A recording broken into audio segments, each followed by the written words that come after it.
Hey everyone, hope you guys are enjoying Monster Hunter Rise Sunbreak and whichever platform you're choosing to play it on. And today I wanted to host a little bit of a discussion topic regarding progression, and specifically, did Monster Hunter Rise and Sunbreak end up getting progression right according to you? I certainly want to hear your guys' opinions, so do let me know in the comments if you actually enjoyed the progression, both as a fun aspect, the challenge that it provided, but also the difficulty. I know a lot of people, especially old school Monster Hunter players, have had a little bit of a back and forth regarding was Rise and Sunbreak, and this usually happens once games kind of like come to an end service wise. People end up kind of like trying to pick it apart and be negative about it, but it does open the opportunity up for maybe some mild criticism. But at the same time, ultimately, did you have fun with the game, and do you think progression was done right, in the sense of like, was difficulty properly ratcheted up as more and more encounters were becoming available, as free title updates became, a constant drop as both Rise and Sunbreak, and more importantly, that ultimately at the end of the day, especially since we've had now all the weekly event quests and stuff become available, did the ratcheting up of difficulty end up being something that you liked and you would like to see them go forward with the next mainline title? So first and foremost, I don't want to do like old comparisons between like Monster Hunter 3, 4, World, and Rise and Sunbreak, because I don't think it's actually fair. Monster Hunter 2, for example, built up on the first game, then 3 and 4 were more iterative titles and releases. World kind of changed everything up, kind of turned the entire franchise on its head, and then Rise and Sunbreak were a little bit back to norm, if you will, not necessarily to the big jump that World did. They were a little bit going back to what they were trying to do originally, but at the same time they were different. So I don't really want to make comparisons, but I do want to make a very clear clarification that I do think Rise and Sunbreak did have probably the best progression that we have seen in recent Monster Hunter titles. Maybe not as far back as like 3 or like 3 Ultimate, for example, where I think those games were like, toughest difficulty, highest challenges towards the back end of all the DLC. Definitely, I think, were some of the best highlight experiences. But this time around, I think they did a very, very good job. And that's where I kind of want to start out.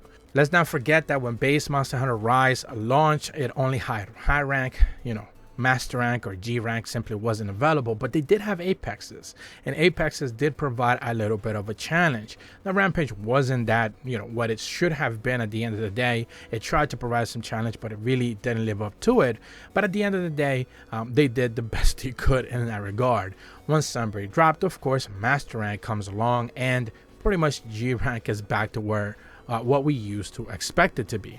The first wave of typical Master Rank quests were pretty much what you would have expected, just a higher tier difficulty, of course brand new armor sets and stuff like that, new weapons and all of that. But gradually, thanks to the free title updates, not only did they end up adding more and more monsters in the same way that they did with Rise, but of course higher difficulty quests, and we also ended up getting anomaly investigations, which I think at the end of the day were probably the reason why I'm more optimistic about the way that they handle progression and the way that they've done it in the past.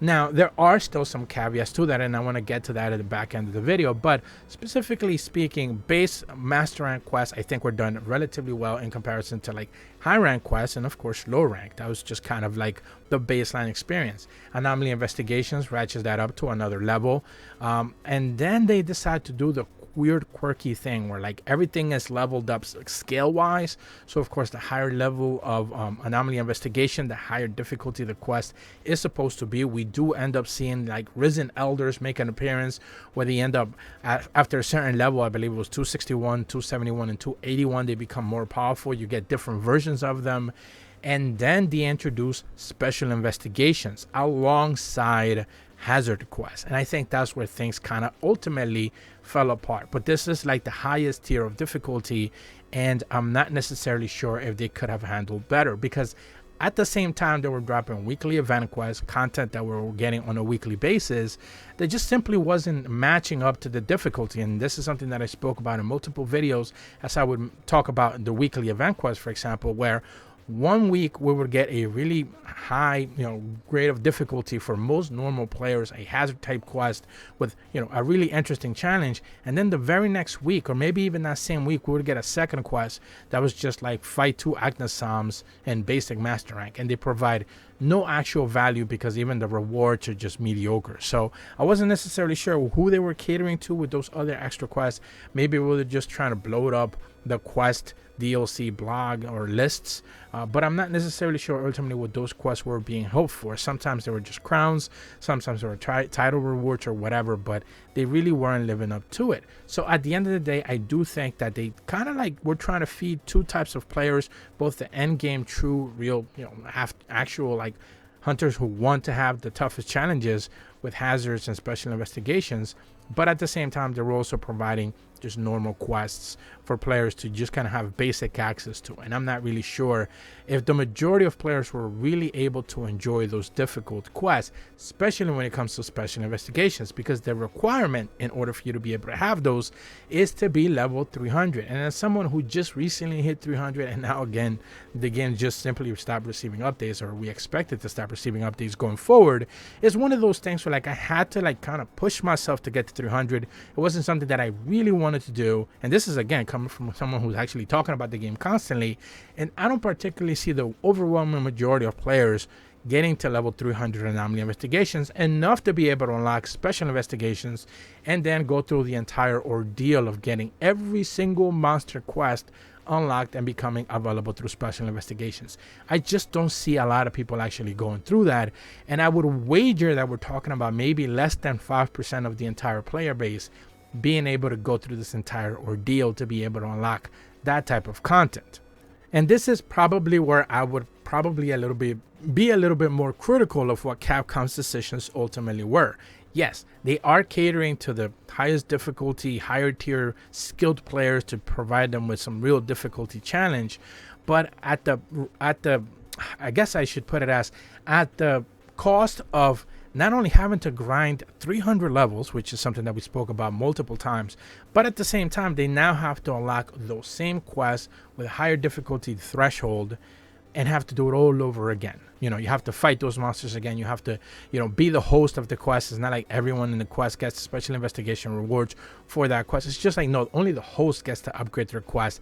Everyone else just has to like grind it. So you have to go through the old classic ordeal of like you have to host a lobby and people have to join in, and then someone has to do their quest, and then I could do mine, and then someone else can do theirs, and we're helping each other out. And certainly that does provide community type effort, something that Monster Hunter has done in the past. But I don't think the overwhelming majority of players are actually playing the game that way anymore. We spoke before how lobbies, for example, were something like Japanese players take advantage of, and they use that to be able to help each other out. But here in the West, you don't really see all that much. I don't think I saw a lot of people hosting lobbies, except when you actually go on Twitch and you look at like Monster Hunter Twitch streamers, for example, which I'm not one, but I certainly saw a couple. They host their own lobbies. They have people coming in. They host quests for them. They help them out, whatever the case is. But that's not very common. That's not realistic. That's cool to do. That's certainly cool to see. But you don't see a lot of people doing that. So at the end of the day, I would love to know just how many people ended up getting special investigations level 300 for each and every single one of the available monsters. And I would be willing to bet that percentage is less than 0.01% of the entire player base, because of just how difficult that actually is. Forget the actual challenge of the monster itself. It's just the ordeal you have to go through to be able to get that done. So I do think that there are multiple things that they could actually do to enhance the aspect of like progression in the game. If you really want to hit the cap of like highest difficulty quests, I think hazards probably provide that. I don't know if waiting until the very last few weeks of free DLC content drops to drop some of the best hazards was the best approach. I think they could have done that a little bit better. Maybe just have those really high difficulty quests available early, and then whoever can actually finish them with the armors that were available at the time, well enough. Otherwise, why make those available to as free title updates? For example, if Amatsu was ultimately going to get his very own hazard, why wait until the last week when they could have just made Amatsu available in the same way that they did Primordial Malzeno, and then after you finish Amatsu, guess what? You now have access to Hazard Amatsu, and if you can finish it, great. If you have to wait a couple of weeks to be able to find the perfect team to be able to handle it, even better. You know, it's certainly the struggle that we saw back in previous games. Maybe something along those lines could have been something that they could have done. So I certainly want to hear your guys' opinions on this. At the end of the day, I do think they did a lot of things right, and I do want to credit Capcom in that regard. The developers did a bang-up job making progression for the game relatively well when it comes to just having access to difficult content. And we're not talking about armors. We're not talking about, of course, curious crafting armor sets being broken, for example, or anything along those lines. Re-rolling for the perfect talisman and being able to get that, the God tier talismans, which became easier than ever before. Thank you, Capcom, for that. I do appreciate that. They did a bang-up job with all those things. Those are all, I consider those like quality of life improvements type of things. They just made things a little bit easier on everyone, and I'm grateful for that because, you know, basically you just didn't have to cheat, you know, to be able to get really, really good talismans. I have a bag full of really, really good talismans, and I'll never really realistically be able to use all of them, but I do want to be able to have access to them, which is something that players didn't have access to in the past, and I'm grateful for that. Certainly even a step above what we saw in World and Iceborne, and even Base Rise. Sunbreak did a bang-up job in that. So armor sets could have been easily broken, you know, talismans easily broken, decos more availability than ever before in any other previous title. So all of those things are check, plus, triple S, double, you know, rainbow stars, all of that. Perfect job. But when it comes to actual monster progression and difficulty, I think there were still a couple of little struggles that they could have done a little bit better job on, and hopefully the next mainline game can do a little bit better. But once again, I certainly want to hear your guys' feedback on this. I hope I wasn't rambling, but I did want to get my opinions out there on just like progression. I saw a lot of people arguing about it, and I kind of wanted to give my opinion on it, but at the end of the day, for me, I'm very happy with the way that they handle it. Going forward, I'm hoping they can do a little bit better. If you're brand new to my channel, though, be sure to leave a like and subscribe. Hit the bell to receive notifications when the videos go up, and as always, thank you so much for watching. See ya.